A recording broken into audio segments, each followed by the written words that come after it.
think that the metal rap thing completely sucks ass. I don't get it, and I don't want to get it, and I don't really mind if I don't get it. I think it's fantastic. I think the more people are cross-pollinated between different musical styles, it not only has musical implications, but it has cultural ones as well. For better or worse, Rage Against the Machine seems to have planted the seeds for the genre that sprung up known as nu metal.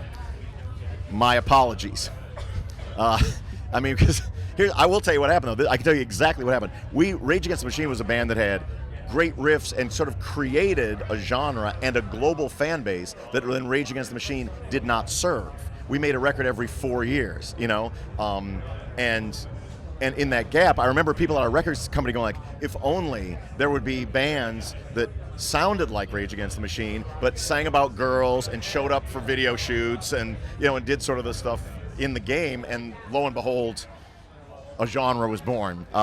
We've never considered ourselves to have anything to do with that genre, and there's a lot of great music in that genre, a lot of great musicians in it, but the ethos of it tended to be much more kind of misogynist in nature, anti-women, fratty, and there was a political and intellectual content to Rage Against the Machine that is singular in that sort of broad genre of music that I'd like to keep clean. As far as labeling Slipknot a new metal thing, I think that really kind of came down to A, the timing when we came out, and B, the fact that we were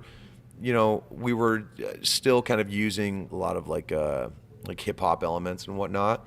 But I think honestly we were more of a precursor to what they called the new wave of American heavy metal. We're mentioned in the same breath as Korn, as Deftones, as, you know, all of these bands, White Zombie, Rob Zombie.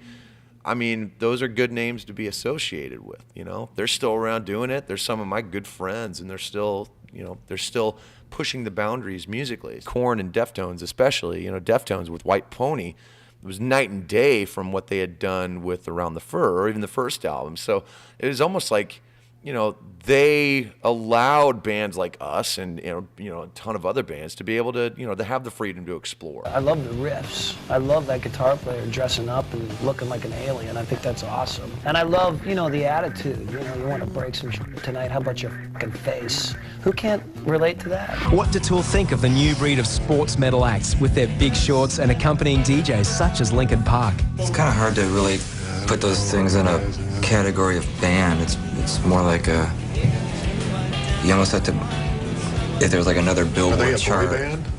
No, they're like Slip Biscuit or whatever that stuff is. There should be like a separate Billboard chart that has to do with clever marketing plans. You know, so like McDonald's be right up there with McNuggets. Then like, you know, those bands you mentioned would be up there. That's how those should be rated. That's that kind of a chart. It shouldn't really be. They should really be on a music chart.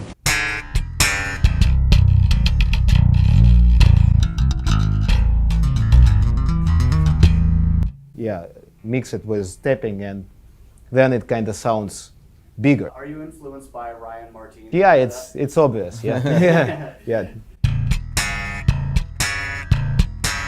This brdang thing is now a meme. This guy definitely stepped over all limits which were before him, and managed to implement a number of new techniques, and not only just pure techniques, but also ways musically playing some scales and notes, yeah, which had not been used before him. Ah, what does the guys with the dreads does? I'm the DJ, bitch.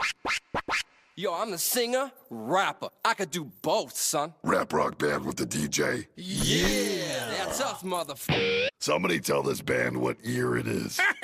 They're kidding. He just means the business is tough, that's all. I mean, I haven't heard a no from you guys, and I don't like anything about you. That's what I mean. Everything I do with rhythm. And just because you're singing a track or screaming a track that feels like it's rap, no, I never claimed to be a rapper. I took a heap of fucking bullshit for that. And I was like, you know what, whatever. I know what it is. It's me being rhythmic.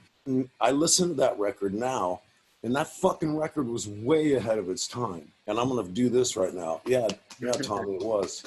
It's a melting pot of all kinds of sound, you know. We grew up kind of in I guess you'd call it the hood, whatever. And our early roots, I think, musically come from a lot of different places, from disco to, being in the beginning of new wave music. There's so much great music in all these genres. Why not just, utilize the best of whatever you like and put it in and hopefully be able to do it so it's not so contrived, It's just, because for us, it was natural.